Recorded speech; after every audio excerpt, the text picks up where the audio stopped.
Welcome. I'm very delighted that we're doing this workshop on social justice engagement, Hassan Diab, 15 years and counting of injustice.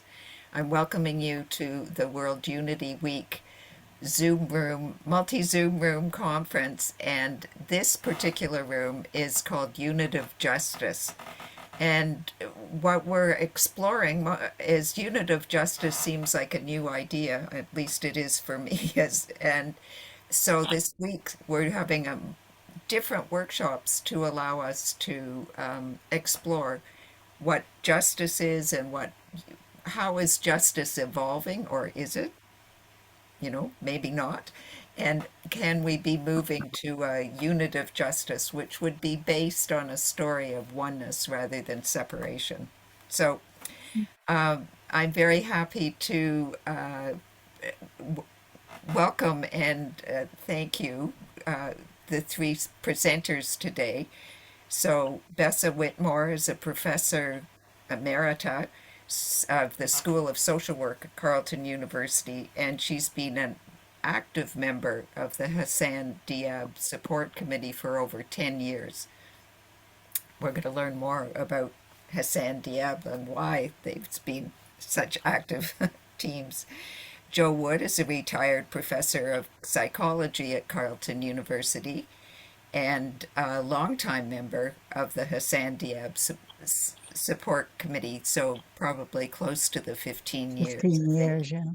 And Grace, and I'm not sure, Diamani?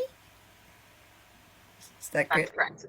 Okay, Yes, is an that's good. undergraduate student at Carleton University, and she too was supporting the Hassan Diab committee.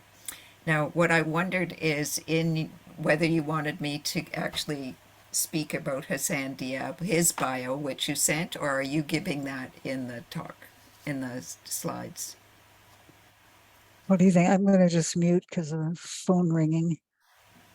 I think it's pretty much evident by the slides, I think, Joe. Okay. So I want to say that the reason I invited you is that I was very moved by the incredible injustice of this case, which we're going to hear about, and it's agonizing actually to hear about it. And so I wanted to hear about it and make that more. I'm hoping more people will hear about it and take action. But also, I have questions about those of you who've been engaged for so long. How have you kept going? And I think that's not only applies to this case, but other issues that are long-term injustices, and how do we stay engaged with the evolution of those cases? So, and those, and supporting people. So I want to welcome you, and if you want to, I'm not Okay. sure, do you want to introduce more of yourselves? But I'll pass it over to you now, Joe and Bessa and Grace, and thanks so much for being here. So basically, what we're speaking about today is a form of social justice engagement around the Hassan Diab case, where he has been under accusation and now conviction uh, of a horrendous happening in 1980 in Paris, where a synagogue was bombed. Um, and this started for him 15 years ago when when the French decided he was the bomber and asked for his extradition and was granted it. So this injustice goes on and on and on. So, all right, we'll go on to the next slide because you've met us all. Okay, Bessa. So part of what we're talking about is, what does social justice mean? And maybe Joe or Grace have stories about that. I can certainly state why, what motivated me to become involved, and that has to be as a child. I was very curious and quite mystified as to how the Holocaust could have happened. How was it that people said nothing? People were silent. And I always wondered, what would I have done had I lived in the 1930s when all this was happening? And of course, I wouldn't know until the 2000s. And I learned about what was happening to Hassan Diab, and particularly after 9/11 and the sweeping up of Muslim men in Canada and elsewhere. And I thought, this is an opportunity. I cannot remain silent, and that's why I got involved. And maybe Joe or Grace can say something as well. You know, ever since I was a kid, fairness was my deal. So I've been active in quite a few actual cases of social injustice, trying to help the people affected. And one of the things I've learned is how much that means to people that are under attack, to have supporters standing with them and on their side. So for me, this is I don't know, it's an act of heart, and it's an act of wanting to right wrongs. Grace, anything to add? Yeah, for sure. For me, obviously being an African American woman, I've experienced bits of racism and obviously certain acts of social injustice. Maybe definitely on a smaller scale, nowhere near what Hassan has been facing, of course. But you know, more it happens, the more you start to realize things and what effort I could be putting into how I can, make those like occurrences happen less. So when this opportunity came to work with Professor Deborah Connors, it really intrigued me. Okay, next slide. Let me get there. Yeah, so we looked up a Google definition, and you see it on the screen there. Social justice is a view that everyone deserves to enjoy the same economic, political, and social rights, regardless of race, socioeconomic status, gender, or other characteristics. Anything missing? We noticed something seems to be missing. What about legal rights, which are especially relevant for Hassan Diab in this case? And we thought about what other terms might be used. Fairness, equity, equality, fair play. And there are, I'm sure in languages all over the world, there are similar definitions and meanings to the word social justice, which would be wonderful if we had a whole bunch of people from different places to share that. But we don't. Okay, so next slide. Next one. So 4 principles should be considered: access to resources, equity, participation, and human rights. Again, we were hoping that would be some people here to share their stories, but we don't have that.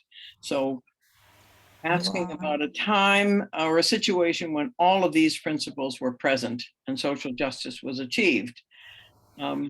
People will have, hopefully, examples of, in other words, success stories.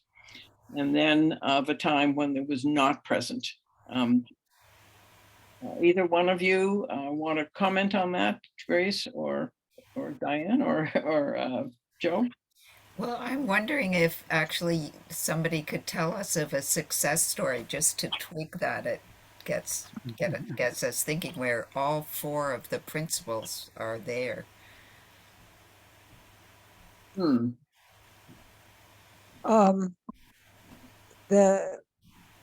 The case of forgetting his name right now.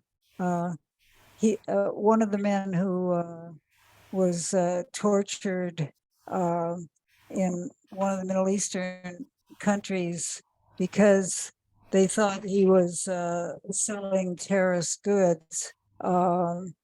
He was able to go through the court system and win a big settlement for that.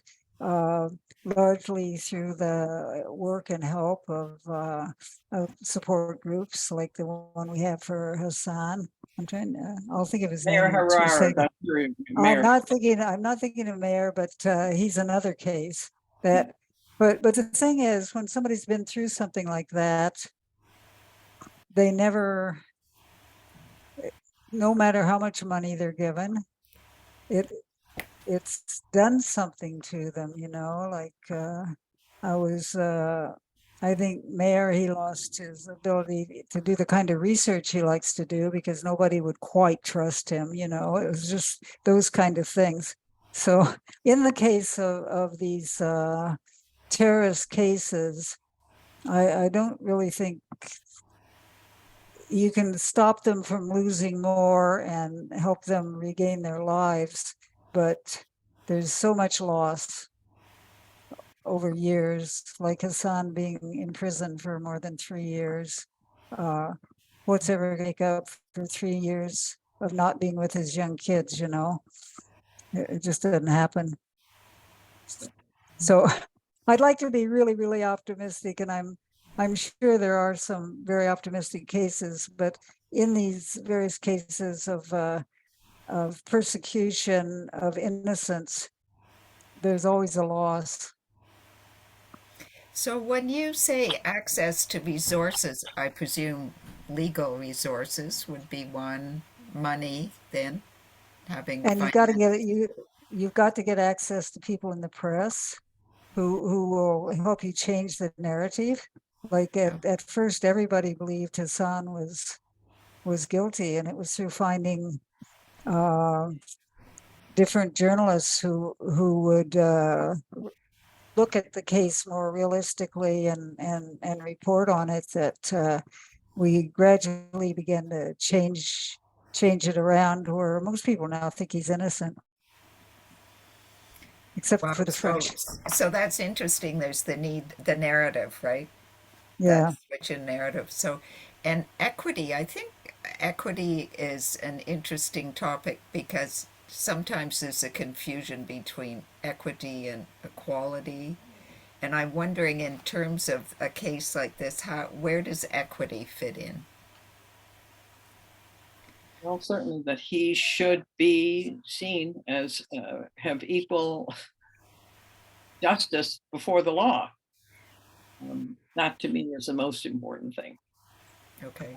And we know that the extradition act has not treated him and many others equally, or with equity, I should say. If you're, after 9/11, it was all Muslims, and particularly Muslim men, who suddenly were swept up in the fear after that incident, and Hassan being one of them. Right. And So part by in part, some ways, I would say that so far the support committee has been successful in having access to resources. So it's not that we have a lot of money, but we have legal support and support of a lot of people across the country. A lot of participation across the country, and of course, fighting for human rights. thank you. You That's want to good. add anything? No. Grace is on the Okay. train, by the way, so. No, that was you got to the point. I have nothing to add. Great. Okay, next slide. Okay, so now we're going to, hopefully with sound, see the slideshow. The idea here was, as we talked about social justice, to look at where it plays a role either for or against Hassan's case. So just to make a concrete example out of it. So let's hope it goes this time. Here we go. Do you hear it? Yeah. My name is Hassan Diab. I'm a Canadian citizen, a sociology scholar, and I live in Ottawa with my wife, Rania Tfaili, and our children, Jad and Jenna. I'd like to tell you my story if you haven't heard it yet. In 2008, France requested my extradition for my alleged involvement in the 1980 bombing of a synagogue in Paris. I was arrested by the RCMP. The standard for extradition is so low that Canada hands citizens over based on the flimsiest of evidence that would not be accepted in a Canadian criminal trial. Extradition law allows unsworn allegations to be presumed reliable and to go unchallenged, and places the burden to prove that any evidence is manifestly unreliable on the person being accused. At the same time, the accused is forbidden from calling evidence in their defense. It is so difficult to defend oneself that lawyers have a joke. There's only one question in an extradition hearing: window seat or aisle. The case against me stood on unreliable, unsourced intelligence. Experts testified about France's troubling history of using intelligence obtained through torture in terrorism trial. Multiple handwriting experts testified the handwriting evidence implicating me was deeply flawed. Some of the samples used for comparison even belonged to my ex-wife. The extradition judge, Robert Moranger, said that the evidence against me seems illogical and was convoluted, very confusing, with conclusions that are suspect. He added that France presented A weak case, and the prospects of conviction in the context of a fair trial seem unlikely. Justice Moranger said that he couldn't consider the expert evidence on the unreliability of the handwriting analysis. What? Even though I should have been freed since we had shown the evidence was manifestly unreliable, the judge disagreed and said he felt forced by the law to order my extradition. The Court of Appeal said that the judge was wrong in not ruling on the evidence, but they wouldn't intervene with his decision. The Supreme Court refused to hear my appeal without reason. Every single level of Canadian courts failed Hassan.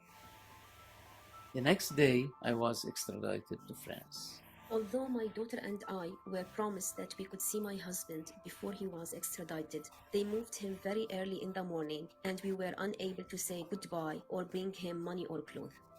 Although the law stipulates that Canadians are only to be extradited to face trial, I spent more than 3 years in prison in mere solitary confinement and without charge, while the French judges were investigating my case.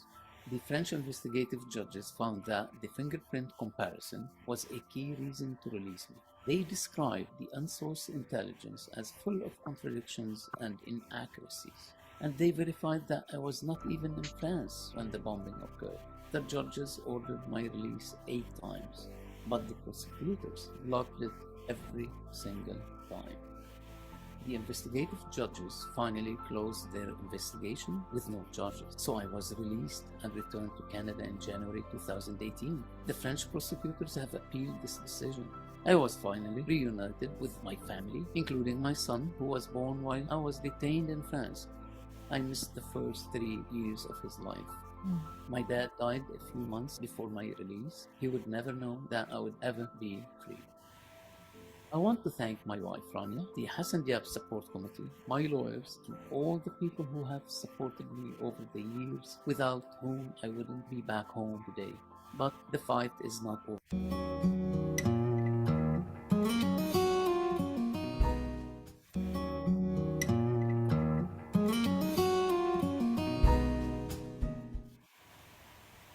It's been 40 years since the bomb exploded, 12 years since Hassan Diab was arrested, 3 years since he was released due to lack of evidence, just hours since it started all over again. The decision of the French Court of Appeal today is the continuation of a long odyssey of injustice. Diab isn't speaking today, but has said the toll has been enormous. My physical and mental health deteriorated, and most importantly, I missed the birth of my son and more than 3 years of my children's lives. Diab's lawyers have appealed this to the French Supreme Court. They don't believe he's at risk of being extradited again unless the Supreme Court rules against them. David Cochran, CBC News, Ottawa.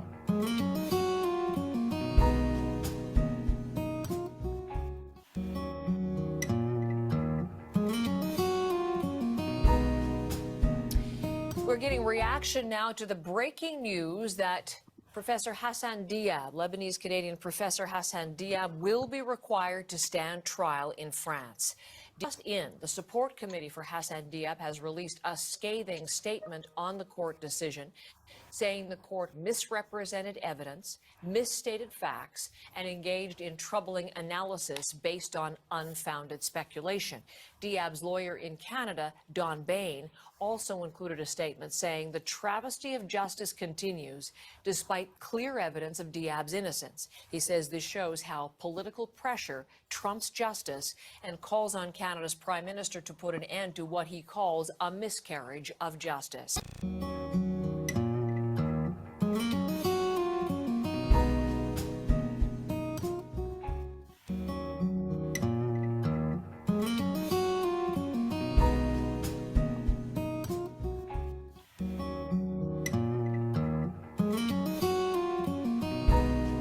A French court has found Ottawa academic Hassan Diab guilty in absentia on terrorism charges related to the bombing of a Paris synagogue in 1980. Here is the moment Diab received the verdict. Don,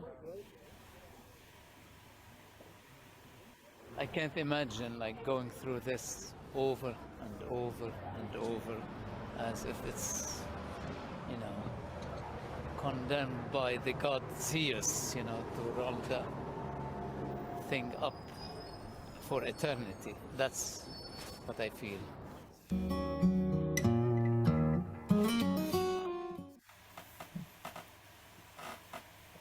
Okay, I suggest that people can start kind of thinking about this while I try to get us back to the slideshow. Here we go. Can I get rid of this? So stubborn. Okay, so now can I go down? Maybe get out of. Maybe I can escape from this. Okay, so escape again.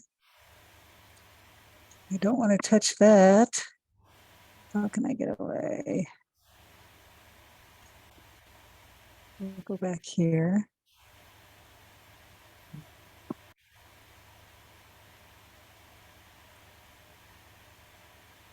Up, there we go. Okay, so now I will resume share and pray. Okay. Joe, that's you. Yeah, I'll do this one. So what happened right after we heard about the verdict? Well, an international warrant from France has been issued for Hassan's arrest. So obviously he can't leave Canada at all to visit family or anything like that. And he faces a life imprisonment sentence in France where he'd be torn away from everybody and he died there. So they can't just snatch him. The RCMP could snatch him on France's request, but there will have to be another extradition hearing before they could send him away. But we don't want that because the Canadian government could refuse to extradite him again and give him a safe haven here. They could have done it months ago, and that's our main emphasis right now. We can't do anything about the verdict in France, but the government has so far been silent after Trudeau, when Hassan first came home, stated that that it was an injustice, it never should have happened, and it should never happen again. But once it went to the appeal court, they've been silent on this. At the time he said it, in my opinion, he felt he was on the same side of the French because it was the French who had released him. But now I'm afraid they're more interested in their allies' feelings than Hassan's. But we'll see. Our current efforts are to apply pressure to get the government to refuse another extradition request. So that's where we are here. So we thought we might look again at the social justice framework. That's Right, and the question do we need to change it? And when we talk about extradition, that's, I think, where we need to revisit the extradition law, which has been actually a parliamentary committee has looked at the extradition law and has issued a report which is quite detailed and talks about the needed changes that need to happen in the extradition law. So when we revisit, if we revisit social justice in terms of and using the extradition law as an example, that's certainly what needs to change. okay. Okay, so of course, we've been working at this all along, but we've really been on a roll with recent actions. We've had lots of op-eds and articles by prominent Canadians. We've had many supporter calls and letters to the Prime Minister saying, please speak up. We have a great postcards that ask him to speak up, and which we hand out by, well, probably by the thousands now. They keep changing according to the situation. A letter went to the Prime Minister and the Justice Minister. It was more than 100 very prominent lawyers who said that they must not extradite Hassan again. The whole thing is that if you take a very narrow view of law and order, you say, well, this conviction is the law, and they tend a bit to move that direction. But the lawyers are pointing out, if the process was unfair, then you shouldn't follow it. So we also have a petition to the Prime Minister that's on lead now, and we're nearing 10,000 signatures. There's a collaboration between the Hassan Diab Support Committee and students in a community involvement course that that Deborah was very, very instrumental in setting up, and has been a great help to us. So is this you, Grace? Yes. Yeah. No, Grace has a later one. Oh, okay. This is you. It is me.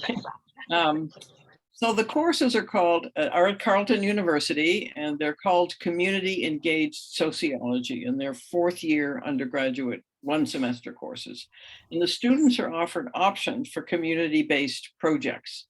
And through community engagement, they learn about social justice, actually. So they do hands-on learning because they become involved in a real project. They connect theory and practice, and they design, plan, and carry out a community-based social action. So in the fall of 2022, the students in the course organized a rally. And in the winter, they organized a fundraising event. Okay, so we click ahead here. Basically, they didn't organize it in a vacuum, because we liaisoned between the committee and the students, so that it was a collaborative kind of effort, because the committee had built up a lot of resources over time that we could tap into to help the students. But they had all this fresh energy, and they made signs. They actually spoke at the rally. They helped with all the publicity, giving us a fresher view of how to use social media and all that. At the same time, the committee arranged for permits for the site, took a leading hand in inviting speakers, since they were fairly prominent people, and also helped with the publicity through our very extensive email lists and and website, which is well watched. So, and then for the fundraising event, which was even, I think, a bigger effort, and the students created posters. They developed a silent auction, which is just marvelous. They invited musicians, so we had musicians there playing in the background for everything that went on. The students were the MCs for the event and did that in both English and French. And students spoke as part of the program as well. Again, the committee had a big role to play in inviting loyal supporters through the mail lists we have and so on. That was where the biggest money came in, of course. Had it only been students, it probably wouldn't have raised as much money as we did. So, because some people contributed quite a lot. They did the organizing of food and drinks and helped with all the preparations right along with everybody else and with the programming of speakers. So I think what we took from this is the events were more successful than either group could have been working alone. So we're really happy with this collaboration and hope it continues in the future for as long as we need it. Okay. I think we should give a special recognition to Deborah Connors, who's right. She does an outstanding job of really gaining the trust of the students, getting them to take responsibility and carrying through with her and of course our support as well. But she's quite amazing. Yeah, I agree. I hadn't known her before and I just think the world of her. Okay. Also note that the fundraising event raised over $10,000. Yeah. The students were astonished. They had no idea. they had a goal of something like 400, I think, from their perspective. We knew it'd be better than that. Yeah. Okay, I already clicked ahead and I don't know how to click back, so. All right. Great. Problem. Hello. So as Bessa mentioned, there are community engaged courses at Carleton, but there are also what we call at Carleton tutorial courses or independent study courses. And this summer I was looking for a fourth year course to take and I came across the tutorials and I reached out to Deborah and she told me what she was working on in the committee, the Hassan Diab committee, and I took a huge interest in what you guys were doing and that's how I became a part of the group. Yeah. And so it's a little bit different than what the students do throughout the year because obviously they're working together, whereas for me it's an independent study. So I'm sort of working alone, but not really. I'm obviously still working with Professor Deborah Connors and as well as you guys in the committee. So I'm taking bits and stuff from what I can to put together things that will not only benefit myself, obviously, but it'll actually help the committee as well. So things that I'm working on right now are something like a letter to the editor, just kind of, can't go into full detail yet, but basically it's a letter just describing and explaining what's going on with Hassan's situation. And what I've been doing these past few weeks is just going through all the material that, the committee has been dealing with and just kind of putting bits and pieces of, not bits and pieces, but information from that and putting that into the letter. So it kind of gives a better understanding of what it is without me, sending in a 20-page essay to what I'm hopefully sending to the Ottawa Citizen. They're going to get at least an understanding of what's going on. And hopefully that can help, get the word out more into Ottawa and spread the word. But things more community based is, I've attended a couple of the public meetings. I went to the first one, I think it was here in Ottawa, it was at the church. We have a couple pictures, but it was at the church and that was very eye-opening for me. I was honestly not expecting much people to show up, but to my surprise, there was actually a lot of people. It was pretty much a full house, and it was nice to see the amount of people that actually were aware of the situation and even were involved and like very engaged in the presentations and the questions that they were asking. And I feel like being a part of working on this independent study has really opened my eyes as to the work that goes behind what it takes to actually like bring these types of situations into the light. And what like it also opened my eyes as to how I can help, because before, yes, of course I can share things on social media, which is great and that does get the word out, but simple things as simple, I say simple, it's very detailed, but simple things as writing a letter to the editor, or even signing petitions. And like it's the signing the petitions is probably one of the easiest and fastest ways to get attention, and it honestly takes little effort. And I feel like people don't understand that. A lot of people just bypass these things because they're like, oh, another petition. Sorry about that. I'm not too sure if you guys can hear that announcement. Hopefully not. Yeah, so simple things is that it just opened my eyes as to how much more I could be doing to help in these types of situations. I feel like it also kind of hit a little bit home for me, just being a woman of color, the sons of a person of color as well. And it's under, I don't see understandable because nobody should have to understand the situation to this extent. I see, you see the reasonings behind it, and it just makes you want to act more and support him more, especially because you see that he's such a genuine and kind person. So that's really what drew me to this course and to the committee and helping us. You should note that Grace is on a train and obviously they're announcing it. Sorry. I'm gonna stop now so you guys can stop hearing the announcements. All right. All right, we'll move on. Okay, so hoping for a lot of people. Here's what you can do to help right now.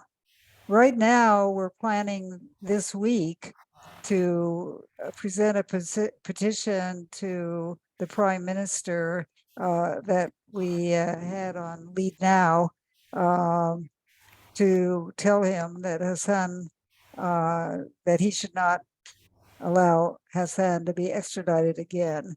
And we're just short, did I say 10,000 before? Which Yes. is it? It's It's 10,000. It is 10,000, yeah. It's just short of 10,000 signatures. And so we're trying to do a little blitz to get people to go in there and sign it themselves.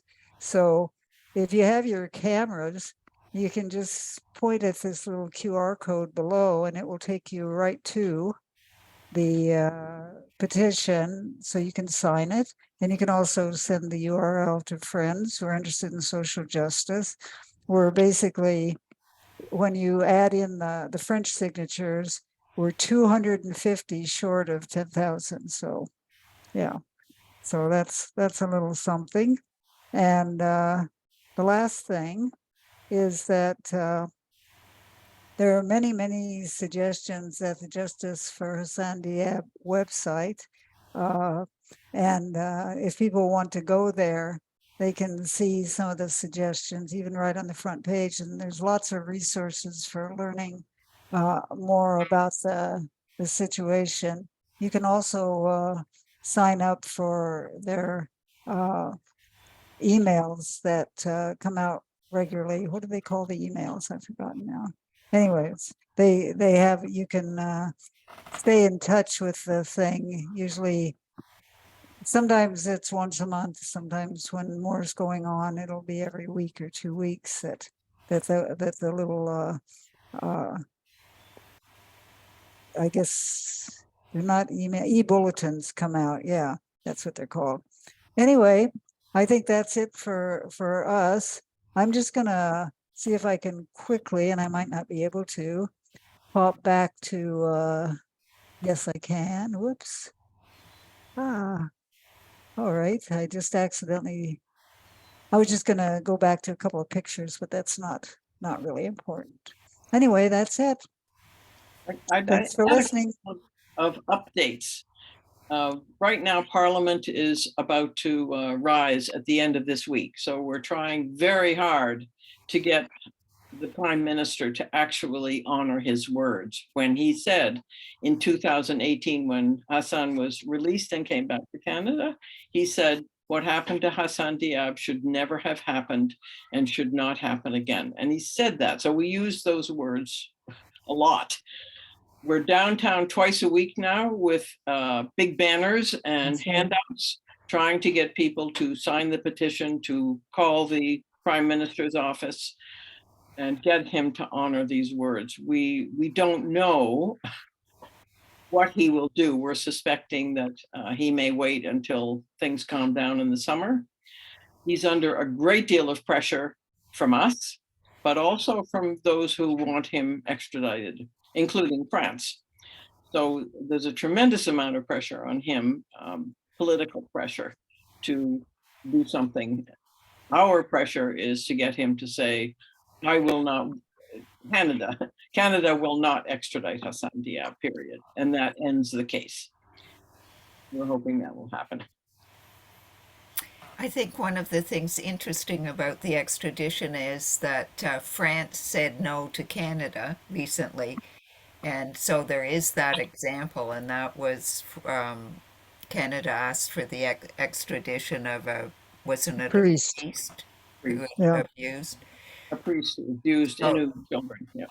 So there is that example on the other side of saying no to this kind of request. So And in fact, France does not extradite its citizens, period. At all, period. Wow. They don't. So we wonder, what is this treaty and what is reciprocity and why are we in it? Yeah, really. Wow. So I think we have a little time for question and answer here, and so I want to see, maybe also you have some questions with each other, but Pamela, did any questions come up for you when watching this, or comments, reflections? And you're muted. That was one of the questions was, if this event happened in 1980, and I believe was it 2008 when he was first identified as being, that's that's 28 years. That seems like how can they even justify something like that after such a long period of time? What happened there was that the so-called evidence, the intelligence, which of course is not evidence, had been around for a very long time. How it ever started, nobody really knows, except there are so many Hassan Diabs that perhaps it was mistaken identity or something like this. But the investigating judges who looked at the case, initially they thought there's nothing here, there's nothing here, there's nothing here. And then this guy, Tribachik or something like that, became the investigating judge. And he was trying to make a name for himself by winning these closed cases, these old cases that had never been solved. And he was a very big publicity hound and all this kind of stuff. And so he was the one that pursued it all, sent the records over and so on. And for the first bit of the time Hassan was there in prison, he wasn't investigating. He was just, he wasn't really investigating. He'd made up his mind. So fortunately, he was more or less squeezed out of the position because he was very irritating with all his publicity seeking and stuff like this. And the two judges came in then and spent almost 3 years investigating. They're they weren't young judges. They're very well known and everything. And so they discovered there was nothing there. And that was when he ended up getting released. But when people want a solution to something really, really badly, and also when you have a lot of people with Islamophobia, which was strong there because they were having problems with various things. the public mood was not to accept this. And I think uh, their justice system didn't want to accept it and have to acknowledge they had made a mistake and that they had no other suspects. So we kind of think, that was the course of all that. But you're right, it's totally outrageous. So, and in that trial that they had where they did decide he was guilty, almost all the witnesses were people who were victims or had opinions and had no real facts, like victims or friends of victims or whatnot. And right in the trial, they were given lots of time to talk about how this had changed their lives for the worst and stuff. We do that after somebody's been found guilty. The victims are allowed to speak, but this was kind of the heart of what they wanted. The investigating judges who had released Hassan did come, and they stood by their opinion, and that was just pushed aside. They didn't care. They wouldn't go with any of that. So, they'd say things like, well, he could have flown over quickly and then flown back to take his next exam. He was taking exams in Lebanon at the time. And one woman said, where did he swim from to where? Bessa, do you From remember? Beirut to Belgium. That he swam there. So, but I think one of the important things, two important things. One, I think the French police are very embarrassed by not having solved this case, and they want somebody. And then there are very influential groups in France and here who want someone. They want to check the boxes off that we got somebody, we solved this problem. Yeah. And there's, as I say, it's become a political trial, and the forces there and here are very political. And I would include ourselves. We rely on the evidence or the lack thereof for our arguments. Yeah. There was an article that I read that twigged something for me, that it's actually by convicting the wrong person, it's a double injustice. It's an injustice to the person convicted, wrongfully convicted, but it's an injustice for the victims and the families, because they're not actually looking for the person that did it anymore. And that was interesting to me, to really go, oh yeah, it's a double. I mean, there are probably more injustices than that, but it's at least a double injustice. The problem is they don't accept that. They believe they have the right guy. I've even noticed that here, when wrongfully convicted, like Marshall, people like that are let free after very good exonerating evidence. There's a lot of people that would say, well, they got that wrong. Well, you can tell he did it, There's just something about him, I saw a lot of that after a few of those cases. Yeah. They just aren't they're just hanging on to what they were given in the first place, rather than willing to say, well, gee, maybe it was somebody else. Yeah. I was wondering how closely Hassan works with the support. Like, do you have contact with him, or is there kind of, how does that work? Normally, we have been meeting every 2 weeks on Zoom, because there are people across the country and even in the US who are on the committee. Since the trial, and even before that, we're now meeting weekly. And Hassan is a key. We start out with an update from him, and then talk about what we're doing and what we need to do. So we're very, very active right now. Yeah. Great. And a lot of us, find other ways to offer support too, like going out for coffee. And I dragged him over to helped me. I had a knee replacement, and I got him to put the big razor on the toilet, things like that. It was a great diversion for him, at the time, because it was before the results came out. And yeah. So, but we have little potlucks and stuff like that. So it's a pretty close knit group, actually, of people. Some come up from Kingston pretty regularly, and yeah. So, but we Zoom. Yeah. I was wondering around, we hear the injustices, and you did the 4 qualities of social justice.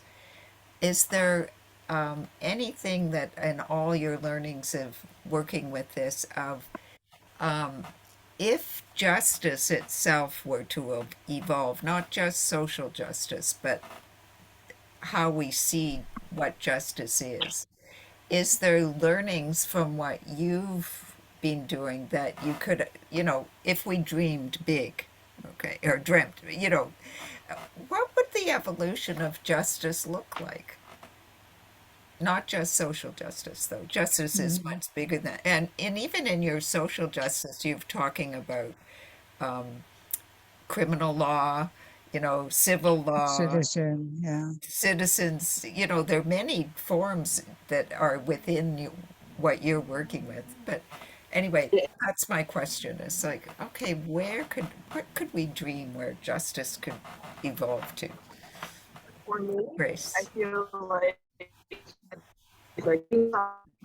what we've seen with Black Lives Matter and everything that goes on in the US, and not obviously things that go on here in Canada. I feel like the biggest issue with the justice system, at least for me, in my eyes, is equity and equality. Like it's not aligning up with what we're meant to be doing and what's actually happening. I think those are at least for me, those are the 2 key things that really need to be worked on in order for things to flow properly. Thank you. Yeah. Yes, much of it, I think, is education. And we need to start very young about all of us exploring our own feelings and our own experience and our own behavior and looking very hard in the mirrors. That's where I want to start anyway, or have tried to start. And then it's community. What's keeping us going and Hassan going is the closeness of the community. Over time, we have become very close as people and friends. And that's very special. It really is absolutely essential for Hassan to keep going, for him, with all the tension and anxiety. The fact that he knows that there's a whole lot of people right there beside him makes all the difference in the world. So in terms of justice, the community, can you frame that in terms of dreaming what justice could be? Because that's something that's happening in your social justice piece, and it's vital. So I'm trying to say, okay, not just in this case, but looking at a bigger picture. So what I'm hearing is that part of whatever justice might look like we're looking at the unitive justice notion, which we don't know what it is. So that's what I'm trying to look at. Like, what would bring us to a more expanded, higher order of justice? I don't know that higher order is the right word, but, more. And so we could say that having community is vital, and certainly in different like restorative justice, that's done within the community. It's not in the way we do other kinds of justice systems. So that's interesting to bring justice in community in as an element there. I think one of the big problems we're having to try to work to overcome is this idea of systemic prejudice and so on. And unfortunately, that can grow in communities too, and how to find a way to make people want to be fair and to want to not judge people by superficial characteristics and so on. I mean, I think we're kind of at a point where people are struggling with this, trying to find what do we have to do? Do we have to change the leadership of some of these organizations? Do we have to retrain the people, or is that going to work? Are we going to have to get rid of some people and screen more carefully, or change who does connections with the people that are being targeted? But there is that systemic element, and also the strong element of community that works on that side too. And I look at the Trump followers. I mean, whew. They just, if people don't want to know, how do you break through that? But it's certainly got to be some kind of social intervention, I would think. It's a big problem. I agree. There has to be a willingness to change. Yeah. And I think also being open and sitting down and finding and dialoguing in a way that's really open. And that's hard to do when somebody is completely in the opposite camp, if you will. And just hearing their stories and what is it that their lives are about that have led them to wherever they are. And we all have stories, and I think we just need to listen to each other's stories with an open mind and an empathetic mind. So journalists who, for example, who have gone to Trump country, just to give an example, have sat down and really listened to people and allowed them to say what their stories are and what about their communities that are so important to them. And that gives you an insight into their world. It may be that we then politically end up in different camps, but at least we must see everyone as a human being. Agreed. That's a good ending. Pamela, you're muted. I'd like to answer this one too.